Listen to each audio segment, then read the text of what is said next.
Hey all, and welcome back to Kingdom Hearts Final Mix. We've got a couple of bonus videos for you all to tie off the playthrough with a neat little completionist's bow. First up, the Hades Cup, which essentially means a lot of fights, which means Spar and I can talk about whatever the hell we like, I guess. Yep, this is going to be a very off-the-wall kind of parts. There's not going to be a lot to talk about in terms of any kind of cutscenes, other than just watching the typical Coliseum stuff over and over. And it's going to be a lot of gameplay, so I hope you guys are going to enjoy me wrecking some absolute shit today. Good stuff. Always enjoy that. They just announced, right before we start recording, a new Pokemon for Scarlet and Violet. Have you seen it, Spur? The Wiggle Man? The Wiggle Man? Yes, Wiglet. He appears to be a regional variant of Diglett, but it's a separate species. Pokemon News Network says this may be Pokemon's take on the real-world process of convergent evolution. It's like a big, stringy white worm with a red bulbous nose. It's kind of making me uncomfortable, actually. It looks very strange, to put it lightly. Yeah, I bet they're already drawing pics of it. But enough about that. Let's talk about a game I have been playing basically non-stop since I bought it. Do you know what I'm talking about, Spur? The Kingdom Hearts Dream Valley. It's basically just another Kingdom Hearts game. Essentially, yeah. Disney Dreamlight Valley. It's an Animal Crossing, Stardew Valley sort of thing.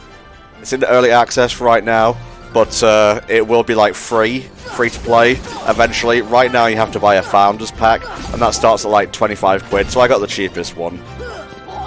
And honestly, while there are some grindy missions later on, they're grindy in like the RPG sense. I never really felt the need to like, oh, I should be paying stuff to bypass this right now. There's a really neat bit of story in the background, some cool lore.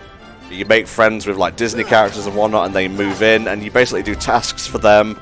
And I've maxed out all my friends right now, so I'm waiting for the next update, which will feature Scar. And I believe he has his Kingdom Hearts 2 VA coming back, so that's neat.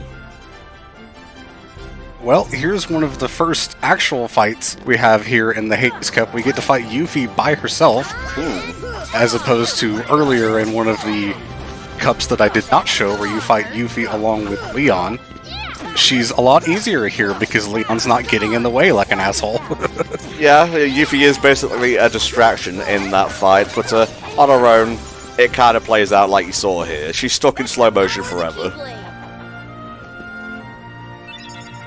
Of course, that gets Goofy the Genji shield, which is a recurring thing for at least 1 and 2. I don't know if it comes back in any other Kingdom Hearts games. Right. The Genji armor is also a recurring Final Fantasy thing on its own. So just going back to Dreamlight Valley, yeah, I've been immensely enjoying it. It's not perfect. There are a lot of bugs and whatnot because it is in early access, especially on the Switch, which is the one I went with because I like playing stuff in handheld. But it's amazing how you can just like lose hours to it, going around mining gems, planting and, you know, harvesting vegetables, doing those tasks like I mentioned, you know, delving into the lore of the valley, which may or may not be Atlantean, based on what people have been reading into. And, look, alright, I know people think Kingdom Hearts is all, like, random JRPG bullshit, but that game is purely Disney. And you know what happened when I opened up the beach biome spa, which is basically the first one you can, like, properly unlock? What's that? A shadowy figure appeared and disappeared into a dark portal. Alright. So I'm just saying, like Hattok, our mate Hattok on Twitter says, I don't think all the stuff that people make fun of in Kingdom Hearts is necessarily JRPG based. A lot of it is typical Disney, and I don't think people realize that when they criticize the series. And here we have another Behemoth, because we're not tired of fighting these things yet, I guess. Oh, eventually Behemoths will end. I think this one is actually classified as a boss and not a normal enemy, so I can't just wreck it with gravity like we did back in the End of the World. Oh, damn you, gravity rules. Why are you never consistent, or at least to my liking? Unfortunately, it's also just kind of not really that strong. Behemoth is never really a threat unless you're on like level 1, I guess, where almost everything is a threat. I don't think I'll ever attempt a level 1 run. I've done a couple of critical ones, and in KH2, I'd say the biggest war on that is honestly the Roxas fight, if we're just, you know, discounting bonus bosses and whatnot.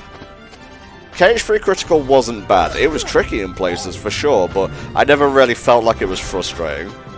I think the biggest problem with that run was when you got caught up in the 3 Xehanort fight and you couldn't go back to level up more because the game locks you into the Keyblade graveyard. Yeah, I just essentially had to get lucky and pick off the Xehanorts one by one. So Behemoth is gone now. I think that's probably the last one we're going to see, finally, and it gives us Blizzaga. You might notice that I'm actually obtaining all of these magics as if it's the first time, because on this save file, this is my first time through the Hades Cup, despite the fact that you saw all of these advanced magics in the previous parts of the playthrough. Thank you, Editing Magic. Indeed so, and thank you, Spar, for making it more authentic. I couldn't sit here a second longer thinking this was fake, that you had just spliced footage together. All of my recordings that I do for this kind of stuff is just splicing together some of my best takes in like multiple save files and stuff, so it is definitely not like authentic, you know, single segment runs and stuff. No one will ever know. But I've talked about like what I've been playing. What have you been playing recently, Spar? I have been playing 170 hours of Xenoblade Chronicles 3, and it's so fucking good. Sorry, I just had to take that number into my head for a second and, like, compare it against how many hours I've put into Dreamlight Valley so far, which is not an RPG, but goddamn, it feels like it at times. I'm actually not quite done ranking up all the classes and stuff. There's one more Ascension quest I need to do, not to talk about Xenoblade too much in the KH playthrough, but there's one more that I need to do, and when I get done with that, I'm going to be posting a tier list on Twitter of all the hero characters, and it's going to be a lot of spoilers, so you won't be able to see it yet. Ah, well, the Fungus is gone. That's good. Donald cast Stop. That's not good. Stop is really just kind of a pain more than anything else. Well, at least they still take damage. It just all comes at them at once, like a psychic attack, as it were. The benefit is that you can keep hitting them, and it keeps building up your MP, because you do get a bit of MP back whenever you attack something. Jesus, that wave just kind of disintegrated. It did indeed. I've completely run out of stuff to say, Spar, so if you have any topics to bring up, now would be the time. There was a Twitter post that I saw yesterday of someone who had a VHS tape of what seemed to be the pilot episode of a Kingdom Hearts animated series, or some kind of TV series. And a lot of people are saying it might be real, some are saying it might be fake, but like, you know, there's been rumors about it and some like concept art that's gone around for years, so hey, if that ends up being real, and the pilot is like actually released, that could be really fucking cool. Yeah, I've seen that concept art. Sora's face makes me laugh every time, but yeah, that would be really cool. Lost media getting found is always a cause for celebration. I'm a big thing when it comes to conservation in regards to media. Some people were cheering that certain shows were being taken off HBO Max and being delisted and whatnot, and it's like, are you that petty? Like, can you not see the forest for the trees here? You may think your show's safer now, but just wait until another executive comes along who doesn't like action shows. The problem with subscription media in general, and I'm pretty sure everyone's aware of this, is that the people in charge can just do whatever they want whenever they want to. They don't have to keep stuff around, especially if it's costing them money to do so, so what you're paying for can change on a day-by-day basis. Indeedy so, mate. I will say, out of all the sub things that I'm sub to so far, sorry, streaming things that I'm sub to so far, Disney Plus has given me the most hours of enjoyment. And at least if we're talking in a modern sense, because obviously Netflix had like Daredevil and stuff like that, Hilda, JoJo right now, which I kind of wish stayed on like Crunchyroll and whatnot, but you know, that's neither here nor there. Well, I think Crunchyroll has its own problems going on with voice actor unions and whatnot, so that's a whole nother discussion that's gotta go. Yeah, Mob's VA from Mob Psycho is apparently not going to be returning for Season 3 because of union shit and whatnot, which again strikes me as very petty, but that's just me looking at it from a personal point of view. I don't understand the business side at all. I think it's bad from the side of, I think it's Crunchyroll that's, you know, doing the not talking here, and they're just like refusing to do anything to like actually help the voice actors, and so like that's definitely on them. I can't fault the voice actors for wanting to get paid what they're worth. Indeedy so, mate, indeedy so. So our next boss here is Cerberus, who is basically the same as he was previously. I think his pattern is a little different. Considering we have like so much other stuff to fight him with, he's kind of less threatening here than he was early in the game. He's terrifying when you first fight him because you have like so little HP. He has so many options, including stuff that like homes in on you and whatnot, that it's intimidating. But when you have ultimate weapon and, you know, a dog and a duck with their ultimate weapons, not so much of a threat. I think the main thing that I find funny about Cerberus in general is that he is weak to thunder magic, and he unlocks thunder magic, the first one in the game. Oh, sweet irony. Oh no, I think you actually get it from Phil before going into the Cerberus fight or something around there. So you do actually have it before going in, but you probably don't have enough MP to make good use of it by that point in the game. Alright, the sky has changed. Things are getting a little bit more intense now, throwing in some flies and whatnot here. And we picked up Thundaga, which wrecks things worse than just about anything else. Well, you are dropping lightning bolts on fools. Ooh, ghosts! We are rapidly approaching Halloween season as we record this and as this part is going to go live, so... You have any special plans, anything you want to watch for Halloween this year? I guess I could rewatch the Halloween tree. You know, I have to get Mount Shroud in there. He hasn't been seen for a while, and he's, you know, he's feeling a bit lonely. I don't think I ever actually watched that commentary from you guys, so when I think you posted a picture of Mount Shroud on Twitter the other day, that was the first time I had ever seen it. Ah, the first time you gazed upon Mount Shroud, yes. All my voices are just terrible. I'm awful when it comes to consistency with anything, really. Maths, voice acting, being a decent human being. Ah, you're a decent human being. I'll give you that one. Alright, thanks for the backhanded compliment, I guess. Oh, Jesus. Be gone, shadows. That's the power of the keyblade. So one of the things that happens in the Hades Cup, the waves will do storms of a certain enemy where they just come in waves, basically. They spawn more each time, and we'll actually get to some later that actually combine some enemies so that there's more than one at a time, and it's not really that threatening until like the last 10 fights, I guess. So it's really the only point where you have to worry about anything in the Hades Cup, and like, I'm not even at level 100 on this save file. I think I was around 60 something or 70, which is still pretty high. And obviously I have ultimate weapon and everything, but like, none of these fights are posing literally any kind of threat to me. And remember, this is all on Proud mode too. True, yeah. Although, honestly, outside of the Sephiroth fight, I don't think you have a need for ultimate and so on. As long as you, like, bring enough items and, you know, you spec'd out Dom and Goofy efficiently enough, you'll be A-okay. The secret bosses, which of course we'll see in the next part, are some of the only threatening things after you complete the main game. The Hades Cup is really nothing. I think it's just interesting to show off because of some of the unique fights that are in here. Mm-hmm. And some of the secret bosses are so much not a threat that they are an actual joke. One of the secret bosses I actually refused to show off during the Guiding Key Marathon because it is literally just a nothing fight. Wow. And we'll be seeing that as actually the first boss that we fight next time. That's the power of the keyblade. So we're seeing the original secret bosses and the final mix ones, right? Correct.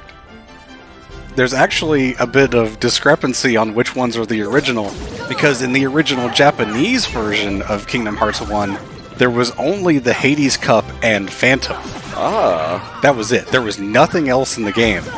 I think the international version added Sephiroth and the Ice Titan, and Kurt Zisa as well. Huh. Well, it would have had to have been the international one, because Kurt Zisa is a dude's real name. Right, yeah.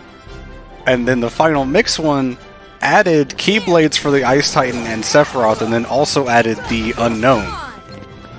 Which, of course, we'll be seeing all of that next time, and talking more in depth about those things when we're actually facing off against them. Yeah, don't use up your commentary now, because God knows we'll need it. Hey, at least when we're in the boss fights, I can talk about the boss fights. This is just kind of... Well, this one particularly is something that we could talk about, because this fight is... going back to what I said earlier, probably one of the only threatening things before the top 10. Just because Cloud and Leon are both very aggressive and can just kind of wreck your shit if you're not careful. Oh yeah, like, if you get far away, Leon can attack you with fireballs. Cloud is very good at, like, just taking wide swipes and doing this, which I don't approve of at all. This is basically the KH1 version of Omni Slash, as far as I'm aware, and, it's nice when he goes after Donald and Goofy, because I don't care about them dying. You think you can take me? I'll fuck you up. Usually the best idea is to take out Cloud first, because he is the more aggressive, and the more you hit Leon, he's going to go into his big laser sword thing, which I guess is his limit break from FF8. I don't really know much about that game. Well, they're all on Switch now, Spar, so you have no excuse. My excuse is that I don't want to play it. That's fair.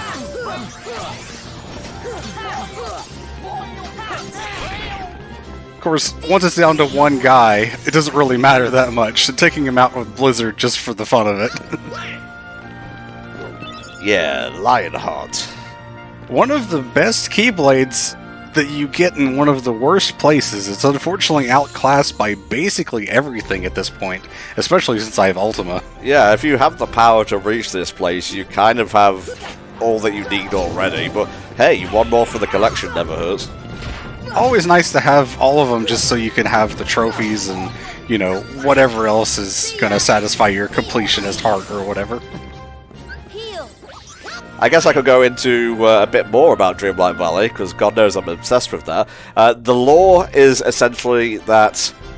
Well, I'm not going to reveal a particular spoiler, but the valley is suffering from something called the Forgetting. This is an event where, wouldn't you know it, everyone is basically amnesiac, for the most part. They remember, like, who they are, and, you know, they remember that they, like...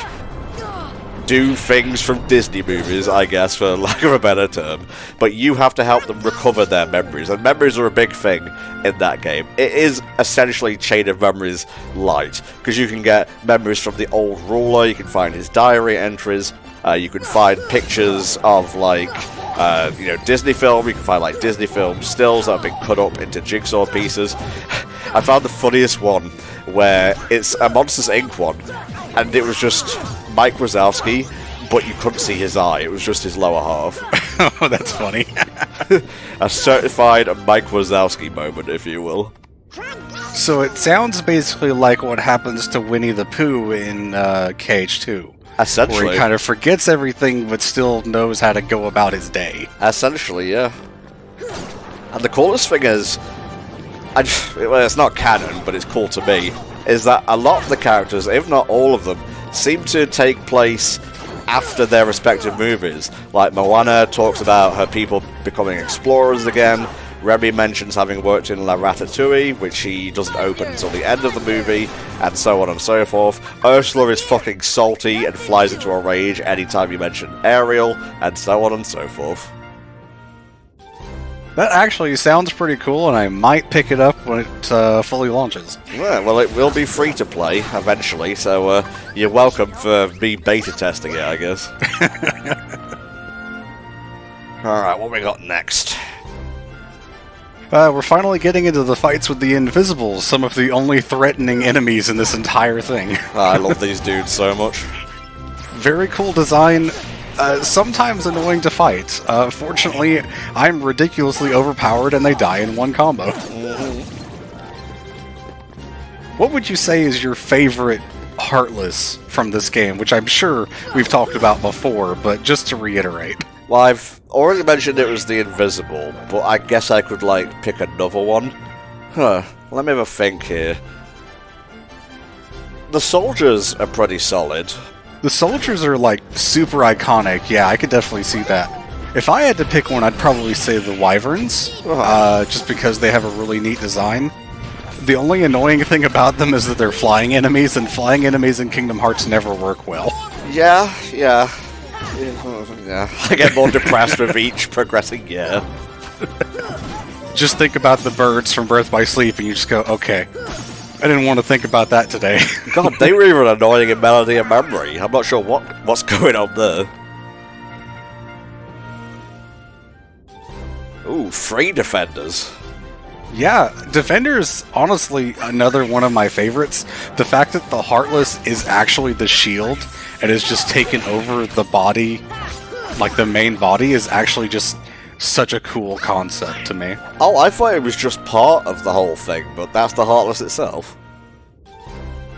As far as I know, I think one of the journal entries says something about that. I could also be pulling shit out of my ass, who knows? Well, that's what the wiki is for. Defender, Kingdom Heart. Not King Cab, don't need that. Let's have a look here. The Defender's shield has a mind of its own. Defenders have 2 minds. Ah, okay. I'm going to be a boss. Yo, hey, how you doing, everybody? Yeah, got a minute? Hades, Lord of the Dead, nice to see you.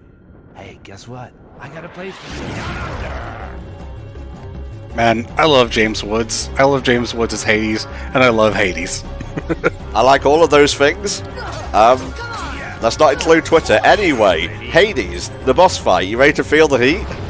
Hades is not a good boss in this game because he just decides to go invincible every so often. Yeah, he does love doing that, doesn't he? He does that a lot in KH2, actually, as well. You just have more ways to deal with it there. I mentioned I miss tech points because I really miss tech points. It's such a cool thing that just kind of rewards you for trying to play well. Sometimes you don't succeed, sometimes I don't succeed, sometimes we never succeed. This just got really sad. Oh, this is a really depressing part. Can I go back to talking about Dreamlight Valley for another 30 minutes? Well, we can talk about how Donald is a complete wreck and will actually make this fight harder by casting Blizzaga on Hades, which you would think is a good thing, but it actually makes him do this attack more often. So it's actually a bad thing. Speaking of Donald, and I guess these are sort of story spoilers, but he was actually lost inside a dark dimension in Dreamlight Valley. I had to rescue him by going through a portal. Yeah, I've seen a lot of the like screenshots that you and Hattok have posted, and it's like, this game is just kind of a Kingdom Hearts game without the name on it. Dude, it really is. Don't listen to what anyone else says. But it's really fun. And if you like sim games and whatnot, like Harvest Moon or Story of Seasons, Stardew Valley, you will probably like this, because there's a lot of quality of life stuff, even if it is a bit janky right now. It's the kind of jank I can get behind. See, jank that you can get behind is like the best kind of jank, though. Honestly, that's a good description of KH1 as well. It's polished, but it is sort of like, it's early days, they're still figuring out everything. Like, I don't think they really expected to have proper platforming, for one thing, I can tell you that much. For sure. I think it's more janky because it's the first game and doesn't have, like, the stuff from the later games that makes it janky. By itself, it's perfectly serviceable and actually really strong. One of my best friends actually asked me last week what my favorite Kingdom Hearts game is.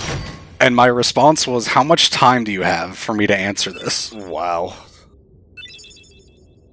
I honestly feel like I could swap back and forth between this game and 2 Final Mix. Depending on which one I've played recently, how I'm feeling that day, and just a multitude of different factors. Because we've said it before, KH1 just has something about it that isn't in the rest of the series, and I miss it. coming back to KH1 is just always such a joy.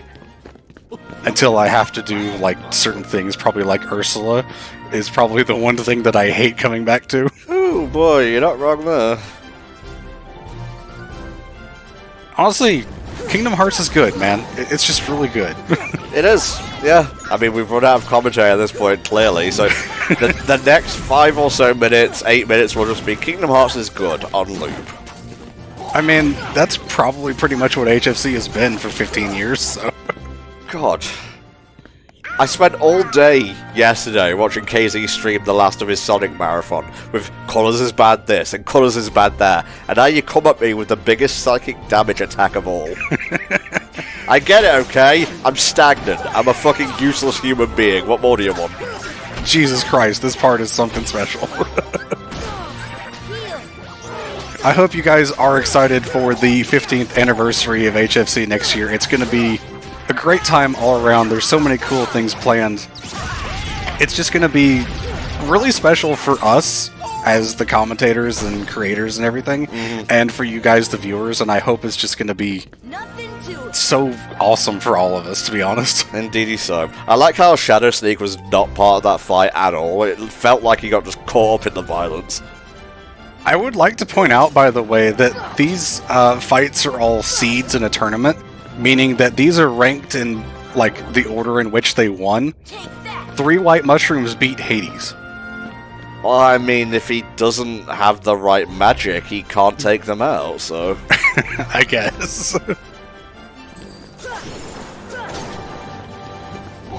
And here we have some of the combination enemies. Storms, Shadows, and Dark Balls, they all die to 1 hit from just the Keyblade swing, so nothing really special.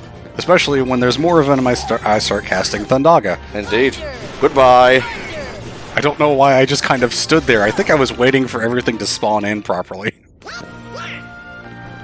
Oh, we're getting closer and closer to the big guy himself now. Ah, yes. Here we have one of the most annoying fights in the whole Hades Cup, Double Stealth Sneak.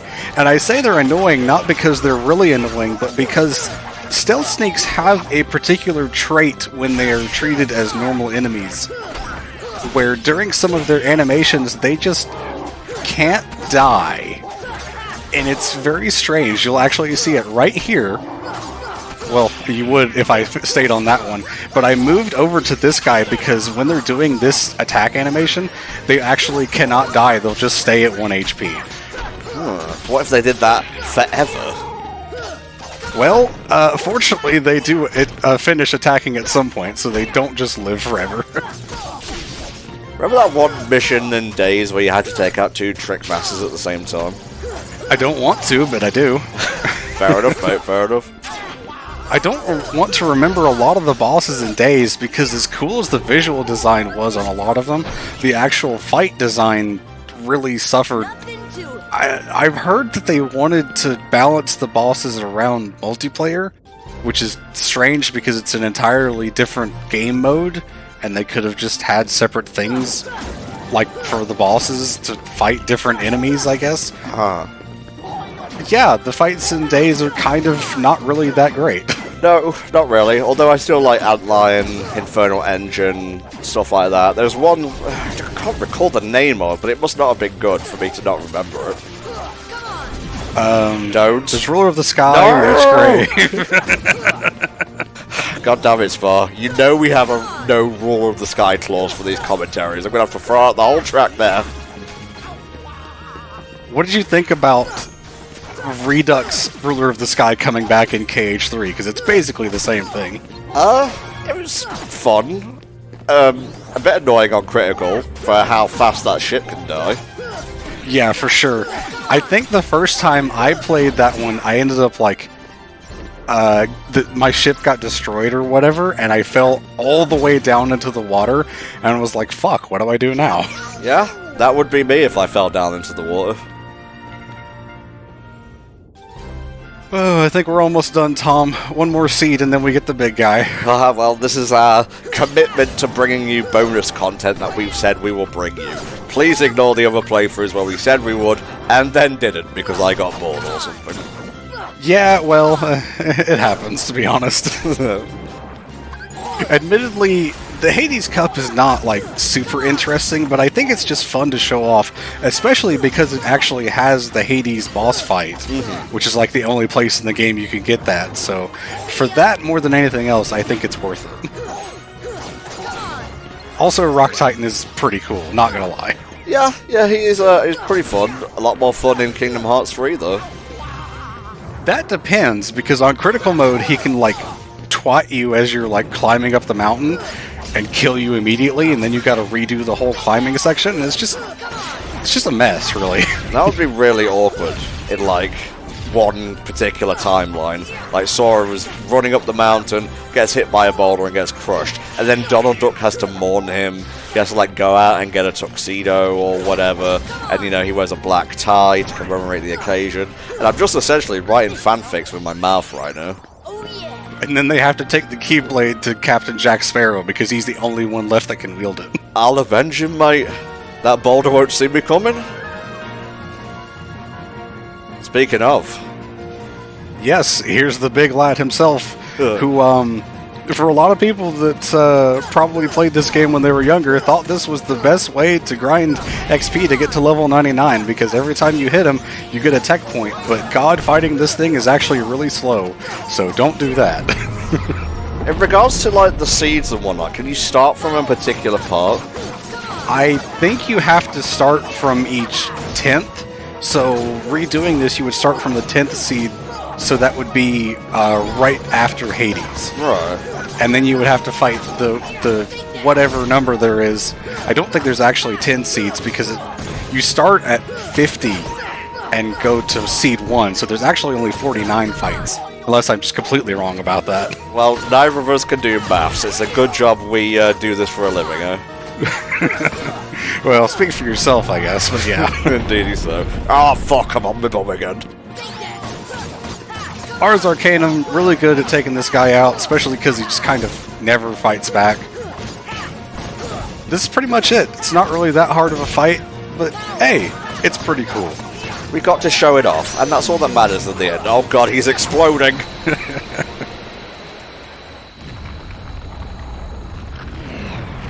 And he actually crumbles, I think, rather than what happens to the other Titan that we'll fight next time.